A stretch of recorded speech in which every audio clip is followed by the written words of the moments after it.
Hello दोस्तों, मैं रोहित एक बार फिर से स्वागत करता हूं आपके अपने चैनल फ्यूचर कोचिंग सेंटर में।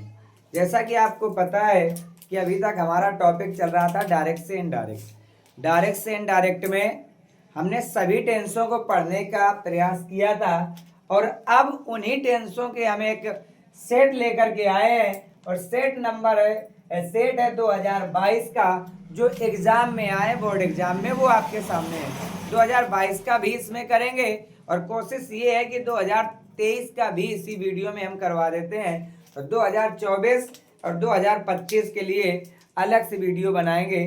तब तक के लिए देखते हैं भाई, पहला क्या दिया गया है।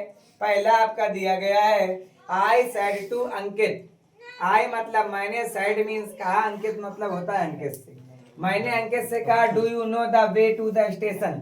क्या कहा, क्या तुम स्टेशन की रास्ता जानते हो। तो एक तरीके से प्रश्न पूछा गया। देखने का तरीका ये, पीछे देखो अगर क्वेश्चन मार्क लगा है तो मतलब सीधी सी बात ये होती है कि वाक्य होता है इंटेरोगेटिव, और इंटेरोगेटिव अगर बनाएंगे तो मैंने बताया था आपको कि रिपोर्टिंग वर्ब साइड के स्थान पर आस्क्ड या इंक्वायरीड का प्रयोग करते हैं। तो इधर से क्या आ जाएगा, आ जाएगा आई, फिर आ जाएगा सैड, आई सैड टू के स्थान पर आ जाएगा asked, I asked Ankit, I asked Ankit. अब मैंने नियम दूसरा बताया था कि यदि रिपोर्टेड स्पीच का वाक्य हेल्पिंग वर्ब से प्रारंभ हो तो इनडायरेक्ट स्पीच बनाते समय इन्वर्टेड कामास के स्थान पर इफ या वेदर का प्रयोग करते हैं, और वाक्य अगर हेल्पिंग वर्ब से न प्रारंभ हो, डब्ल्यूएच फैमिली के मेंबर से प्रारंभ हो, तो डब्ल्यूएच फैमिली का मेंबर ही एक कनेक्टिव का कार्य करता है। अब यहाँ पर देखो क्या है, डू है, डू प्रेजेंट इंडेफिनिट की हेल्पिंग वर्ब, मतलब वाक्य काहे से प्रारंभ है, हेल्पिंग वर्ब से, तो इसके स्थान पर आ जाएगा इफ। वाक्य को बदल देंगे असर्टिव फॉर्म में। असर्टिव मतलब पहले यू जाएगा अंकित के अनुसार, नाम है, नाम है और साथ में है मैस्कुलिन जेंडर, और मैस्कुलिन जेंडर के लिए हम प्रोनाउन यूज करते हैं ही। तो इधर से क्या जाएगा, ही। प्रेजेंट इंडेफिनिट का वाक्य जाएगा पास्ट इंडेफिनिट में, क्योंकि असर्टिव फॉर्म में बदलते हैं। पास्ट इंडेफिनिट में बेटा जाएगा तो नो का करेंगे थर्ड फॉर्म हो जाएगा न्यू, फिर क्या आ जाएगा the way, knew the way. इसके बाद में क्या आ जाएगा, to the station, to the station. एक वाक्य यहाँ पर आपका बनकर के कंप्लीट हुआ। दूसरा वाक्य दिया गया क्या, ही सेड टू अस। ही मतलब उसने, सेड मीन्स कहा, अस मतलब हमसे। आर यू सिटिंग आइडल, क्या कहा तुम आराम से, क्या तुम आराम से बैठे हो। अब यहाँ पर देखना बेटा, इसके स्थान पर क्या जाएगा, आस्क्ड, क्या गया ही, फिर आ जाएगा आस्क्ड। अब देखो बेटा अस, फिर वाई है डब्ल्यू एच फैमिली का मेंबर। अभी जस्ट हमने आपको बताया कि अगर रिपोर्टेड स्पीच का वाक्य डब्ल्यू एच फैमिली के मेंबर से प्रारंभ हो तो इन्वर्टेड कामा के स्थान पर इफ या वेदर का प्रयोग नहीं करते हैं, बल्कि डब्ल्यू एच फैमिली का मेंबर ही एक कनेक्टिव का कार्य करता है। तो यहाँ पर ये क्या आ जाएगा, यहाँ पर आ जाएगा वाई, आ गया वाई। फिर वाक्य को बदलेंगे असर्टिव फॉर्म में। असर्टिव फॉर्म मतलब पहले करता, यू सेकंड पर्सन में है अस, तो हमें लाना है अस का सब्जेक्ट। अस का सब्जेक्ट होता है वी, और वी जब होता है तो इधर पर क्या आ जाएगा वी, वी। प्रेजेंट कॉन्टिन्यूअस का वाक्य जाएगा पास्ट कॉन्टिन्यूअस में, तो वी के साथ पास्ट कॉन्टिन्यूअस की हेल्पिंग वर्ब होती है वाज वर्ब। आई या सिंगुलर के साथ आता है वाज, प्लूरल के साथ में आएगा वर। तो यहाँ पर क्या आ जाएगा, वी आपका है प्लूरल, आ जाएगा वर, फिर इसके बाद में आ जाएगा सिटिंग, सिटिंग के बाद में आ जाएगा आइडल। आगे देखो अगला दिया गया, रेखा सेड टू मी। रेखा ने मुझसे कहा बिहेव प्रोपरली।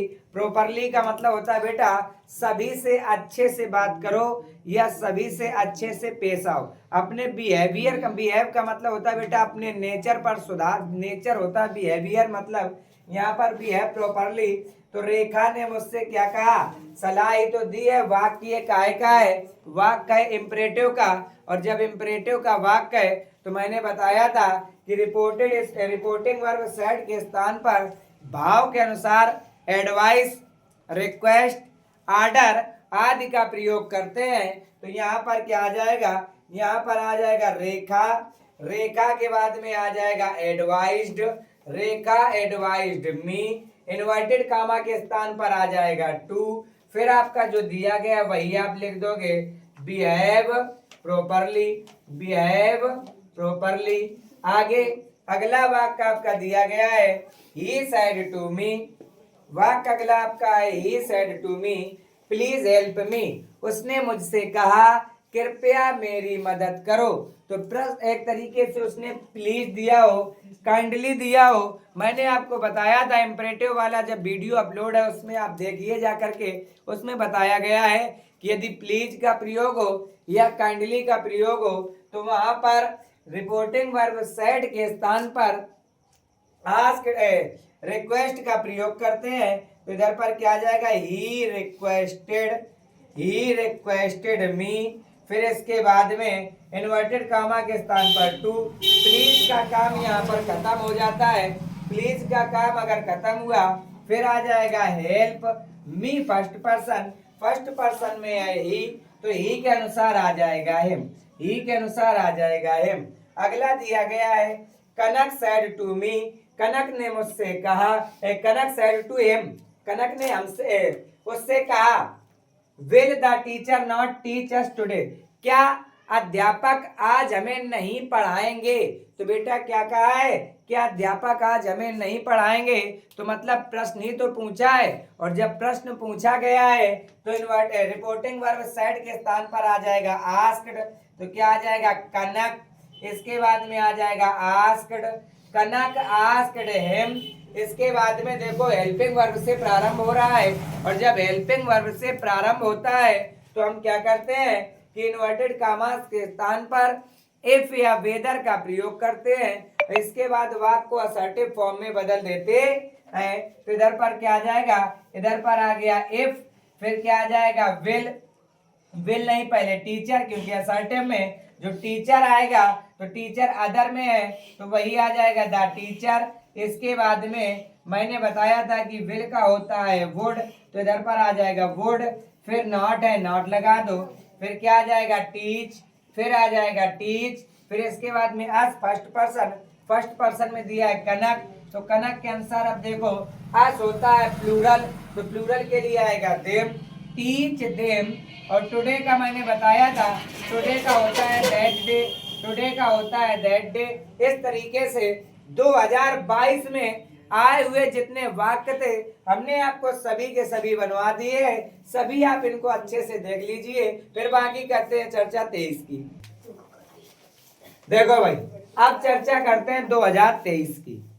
2023 में पहला ही सेड, उसने कहा I shall do my best tomorrow, मैं कल अपना सबसे अच्छा करने की कोशिश करूंगा या सबसे अच्छा करूंगा, क्योंकि बेस्ट लिखा है गुड, बेटर और best, good positive degree, better comparative और बेस्ट सुपरलेटिव। तो यहाँ पर जब दूसरा ऑब्जेक्ट है नहीं तो क्या आ जाएगा ही सेड, इन्वर्टेड कामा के स्थान पर दैट, फिर आई फर्स्ट पर्सन ही दिया है, आई था तब तो शैल था, ही के साथ विल होता है और विल का हो जाएगा वुड डू। अब आई के साथ अपने की अंग्रेजी माई थी, लेकिन ही के साथ अपने की अंग्रेजी होगी हिज, फिर बेस्ट, और टुमारो का होता है बेटा द नेक्स्ट डे। क्या होता है टुमारो का, टुमारो का होता है द नेक्स्ट डे। आगे देखो अगला जैसे दिया गया है Mohan said to Seema, Mohan said to Seema, Mohan ने सीमा से कहा please help me, please help me, कृपया मेरी मदद करो। तो मोहन ने रिक्वेस्ट ही तो की है, तो क्या आ जाएगा मोहन रिक्वेस्टेड, मोहन रिक्वेस्टेड सीमा, मोहन रिक्वेस्टेड सीमा। और इंपरेटिव का वाक्य है इन्वर्टेड कामा के स्थान पर टू, प्लीज का काम खत्म हो जाएगा, आ जाएगा हेल्प, और मी आपका दिया है, मी होता है फर्स्ट पर्सन में मोहन मतलब मैस्कुलिन जेंडर, तो आ जाएगा ये। Ram said to his friend, Ram ने अपने मित्र से कहा where are you going, where are you going मतलब तुम कहाँ जा रहे हो। तो प्रश्न तो पूछा गया, और जब प्रश्न पूछा गया तो क्या आ जाएगा राम, फिर asked, Ram asked his friend, Ram asked his friend, फिर WH फैमिली का मेंबर। मैंने आपको पहले ही बताया है कि अगर हेल्पिंग वर्ब से प्रारंभ हो तो इफ का प्रयोग, और अगर WH फैमिली के मेंबर से प्रारंभ हो तो WH फैमिली का मेंबर ही कनेक्टिव का कार्य करता है। तो इधर पर क्या आ जाएगा वेयर, फिर वाक्य को बदल देंगे असर्टिव फॉर्म में। You second person, second person में दिया गया है, सेकेंड पर्सन में दिया गया है फ्रेंड, मित्र मतलब अपने मित्र से, तो पुल्लिंग है तब भी क्या आ जाएगा ही। अब प्रेजेंट कॉन्टिन्यूअस जाएगा पास्ट कॉन्टिन्यूअस में, वाज गोइंग, वाज गोइंग। आगे देखो, the teacher said to me, अध्यापक ने मुझसे कहा, your duty is to take care of your parents मतलब क्या तुम्हारा ड्यूटी मतलब कर्तव्य है, टू टेक केयर मतलब ध्यान रखो, और ऑफ योर पेरेंट्स मतलब अपने माता पिता का। कहा तुम्हारा कर्तव्य है कि अपने माता पिता का ध्यान रखो। तो क्या आ जाएगा पहले द टीचर, द टीचर, फिर आ जाएगा the teacher told, the teacher told me, अध्यापक ने मुझे बताया, इन्वर्टेड कामा के स्थान पर that, you second person, second your है, सेकेंड पर्सन में माई है, प्रोनाउन करोगे आई मी है, प्रोनाउन माई हो जाएगा, माई ड्यूटी। अब देखो बेटा, इधर अगर देखो तो ये बात सत्यता की गई है कि अपने माता पिता का ख्याल रखना चाहिए। तो यहाँ पर आ जाएगा एज, क्या आ जाएगा as, to take, to take, फिर क्या आ जाएगा care, to take care, to take care of my parents, of my parents. आगे आपका दिया गया अगला वाक्य आपका दिया गया है, my father said to me, my father said to me मतलब मेरे पिताजी ने मुझसे कहा, do you want to continue your study, क्या तुम अपनी पढ़ाई जारी रखना चाहते हो। क्योंकि कंटिन्यू का मतलब होता है जारी रखना, स्टडीज का मतलब होता है बेटा पढ़ाई। क्या कहा कि क्या तुम अपनी पढ़ाई जारी रखना चाहते हो। तो बेटा यहाँ पर पिताजी ने प्रश्न ही तो पूछा है कि ये बताइए तुम अपनी पढ़ाई जारी रखना चाहते हो कि बंद करना चाहते हो। और जब प्रश्न पूछा है तो क्या आ जाएगा माई फादर, माई फादर, फिर asked, my father asked me. अब हेल्पिंग वर्ब से प्रारंभ है तो आ जाएगा if, you second person, second person में है मी, तो मी का आ जाएगा आई, प्रेजेंट इंडेफिनिट का वाक्य जाएगा पास्ट इंडेफिनिट में। तो बेटा वांट का करोगे तो सेकेंड फॉर्म, तो वांट का सेकेंड फॉर्म होता है वांटेड, वांट का सेकेंड फॉर्म होता है wanted, to, to continue, to continue. अब देखो योर था यू के साथ, आई के साथ हो जाएगा माई, आई के साथ हो जाएगा माई, इसके बाद में आ जाएगा स्टडीज, आ जाएगा स्टडीज। एक वाक्य आपका कंप्लीट हुआ। 2023 के सेट का लास्ट वाक्य, 2023 के सेट का लास्ट वाक्य दिया गया है, my friend said to me, मेरे मित्र ने मुझसे कहा, please give me your book, please give me your book for 3 days, कृपया अपनी किताब मुझे 3 दिन के लिए दे दीजिए, कृपया अपनी किताब मुझे 3 दिन के लिए दीजिए।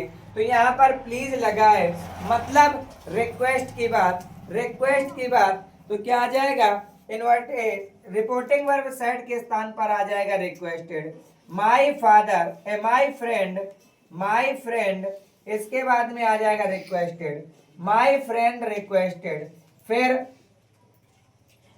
My friend requested inverted me, inverted comma के स्थान पर टू, प्लीज का काम खत्म हुआ, गिव अब दिया गया है मी जाएगा फ्रेंड के अनुसार हिम, फिर आ जाएगा क्या माई, माई बुक, माई बुक, फिर आ जाएगा फॉर 3 days, फॉर 3 days। इस तरीके से आपके 2023 में जितने आए हुए सेंटेंस थे वो आपके सामने है। 2022 और 2023 दोनों मैंने आपके करा दिए। देखो भाई, आपके सामने आज हमने पढ़ा है 2022 और 2023 आज सेट्स, मतलब जितने एग्जाम में आए हुए आपके डायरेक्ट थे वो। आशा करता हूं आपको समझ में आए होंगे। आगे मैं कोशिश करूंगा कि लेकर के आऊं 2023 और 24 और 25 का। साथ में कोशिश ये रहेगी कि कल कोई हम एक अच्छा सा टॉपिक स्टार्ट करें। आप लोग हमें कमेंट में बताइएगा कि कौन सा टॉपिक अगला स्टार्ट करें। जो आप कहोगे वही स्टार्ट कर दिया जाएगा, चाहे हाई स्कूल की बात हो या फिर इंटर हो। दोनों के लिए मैंने तो ये सोचा कि कॉमन टॉपिक जो है, कॉमन टॉपिक है जो हाई स्कूल में है वो है करेक्शन ऑफ सेंटेंस, जो इंटर में है वो है सिंटेक्स। दोनों का मतलब एक ही होता है, दोनों में वाक्य गलत होते हैं, सही करने होते हैं। तो मैं कोशिश ये करूंगा कि दोनों के लिए कॉमन टॉपिक लेकर के आऊं जहां से क्वेश्चन बनने के चांस रहते हैं, क्योंकि बोर्ड एग्जाम को देखते हुए। और इसके बाद मैंने आपसे ये भी कहा है कि कोशिश करूंगा या बहुत जल्दी आपके सामने अनसाल्ड लेकर आया करेंगे, हाई स्कूल और इंटर का अलग अलग।